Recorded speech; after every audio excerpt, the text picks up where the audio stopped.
Hi everyone, welcome back to Geegaw's greenhouse. My name is Heather if you're new, and I have a really exciting announcement today, and I figured what better place to make it than where we all started, which is in Geegaw's greenhouse. So thank you for being here with me today, and let's just get into it. You may have seen from the title of this video that I'm deciding to transfer this greenhouse gardening channel and like sometimes recipe channel into a book and teaching and writing channel. And before you think this seems really crazy, for those of you who know me, you know that I've been teaching teenagers English for the past 11 years. I have been gardening for the past like 2 to 3 or so years. And so while it was really fun for me to share with you the journey that I had in Geegaw's greenhouse and the progress that I was making as a newbie gardener, I found that it was challenging for me to keep a regular routine of uploads, and I'd like to try to give YouTube a go. I really would. But the way that I was doing it with Geegaw's greenhouse just wasn't working for my schedule. And also, I have kind of bigger ideas to go with the YouTube channel if it was a like booktube, writertube, teachertube type of channel, which is really my strength and my wheelhouse. So anyway, I'm gonna see, because I have such a great opportunity here to still experiment with my channel. I'm gonna try transferring it over to a book channel. I don't know exactly what to call it. Books, writing, and teaching is are the 3 things it's really going to focus on. And so if you have an idea of like what to call that type of channel, please let me know. And I'm sorry to see this gardening one go, but also I'm really excited for the next thing, the experimental teaching channel, if you will. One of the videos that did really well in my short time of the gardening greenhouse channel was around the holidays. I was recommending some gardening books for people to give as gifts, or maybe to ask as gifts, just gardening books that I loved. And maybe it was because, you know, people were looking for last minute gift ideas, but it did really well. And I think that also speaks to my strengths as a person in terms of what to talk about, like content to deliver that I know about and that people can get value from. So to kind of ease us into the next chapter of Geegaw's greenhouse, which the name will change as well, I have some books here for us to look at today. Four books that I want to read that have to do with gardening or like agriculture or something like that I have not yet read. So let's get into what those are. First up, and really in no particular order, is Robert Mondavi's Harvests of Joy. And I don't know, the cover of this kind of cracks me up. It kind of looks like an evangelical gardening book, if I were to describe it in any way. But some Californians might be familiar with Robert Mondavi. Actually, I really don't know that much about him, but I do know that UC Davis has a building kind of devoted to him, and maybe some other things. So I think, without doing any prior research to this video, I just grabbed this off the book of my shelf. I think that Robert Mondavi had to do with something in the Central Valley of California with agriculture and research. But I picked it up because I went to UC Davis, and I got my graduate degree there in education, and I also got my secondary English teaching credential at UC Davis. So this is actually a perfect book to start with in terms of transitioning from the gardening aspect of this channel into the teacher writing book aspect of this channel, because UC Davis is kind of where I made that transition as well into my professional career. So again, this is called Harvests of Joy: My Passion for Excellence, How the Good Life Became Great Business. And the sole reason I picked this out of a little free library was because Robert Mondavi wrote it. And oh yeah, it's talking about how he has connections with the wine world. He was thrown out of his family's winery, but Robert Mondavi was far from defeated. What has happened since then is one of the greatest success stories of American business. At the time, California produced few wines of quality, and 12 years later, from the Napa Valley, the Napa Valley outclassed the best French Bordeaux and Burgundies. It was the most important moment in American winemaking. Wow, that's a bold claim. since the first vines were planted in California and Robert Mondavi was its grandfather. So I'm sure there's more to the story than that, especially considering California's agricultural and colonial past, but anyway, that's on the list. Here we go. Robert Mondavi, Harvests of Joy. Next, we have Harvests for Hope by Jane Goodall. And I guess this technically isn't really a gardening book, but the subtitle here is A Guide to Mindful Eating. And of course, how are you going to pass up on a book written by Jane Goodall? Many people, of course, know her for her work with primates.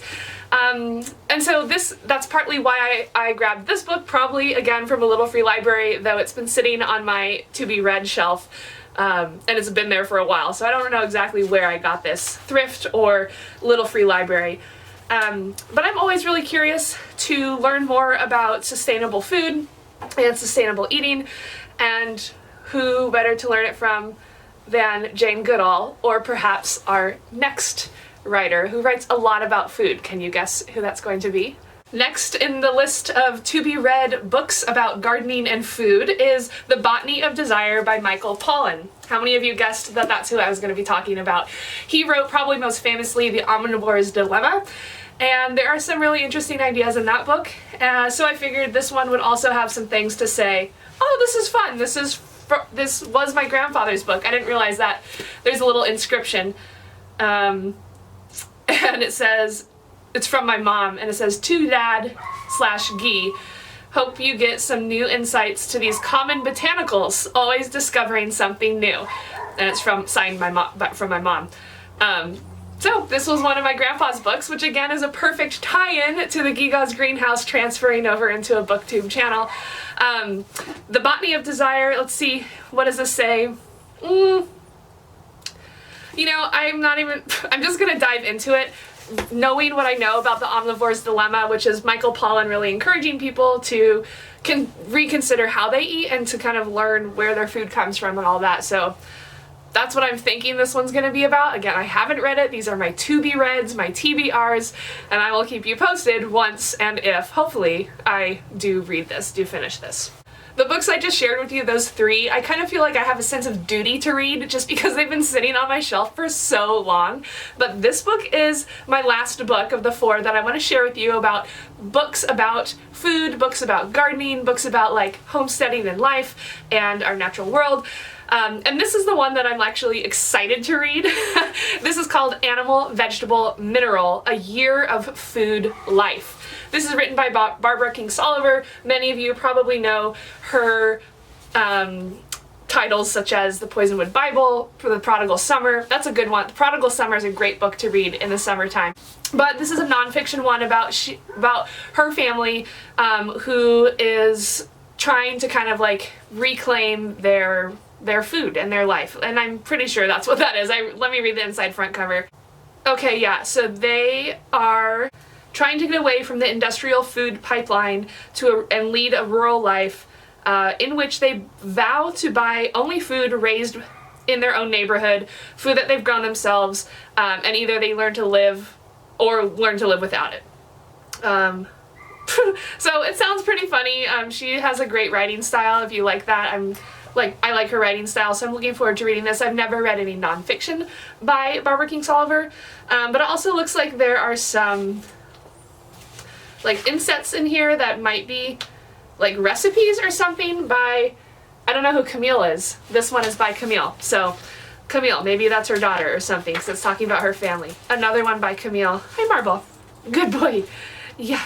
Oh, good doggy. So I'll keep you posted on this, but yeah, this is the one that I want to read, and actually I've started it once and it like wasn't super engaging, but I think I wasn't in the right mindset for it, but you know, this year I think it's good. I've worked through my like beginning of the year romance novels. Now I read some historical fiction. Of course, my school books that I teach, I always reread those. So now I'm starting to open up to some other, like, books that I feel like I can wrap my brain around a little bit more thinky books. So yeah, these are the four. Drowning in books. So many books to read and so little time.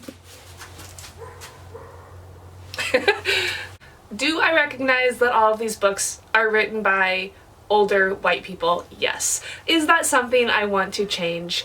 Yes, in terms of having more diversity in my book collection. I actually have a pretty diverse book collection, but again, these are just ones that have been on my list forever that I'd like to kind of just move along and try them, and if I like them, read them, and if I don't, then put them back in the little free library. Again, my goal for this video mainly is to kind of help to transition us from the greenhouse into the bookshelf or into the library. I hope you're excited and I hope you stick around. I cannot wait to share with you. I think this is a good sign about how excited I'm feeling about this next step.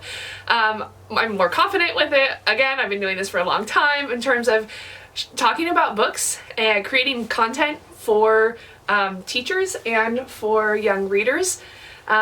This is something I'm looking forward to translating into the digital world a little bit more. So, and like I said earlier, I have other ideas for this too, ways to maybe make some passive income with some teaching handouts and stuff on a site that probably many of you are familiar with, or even just try something new.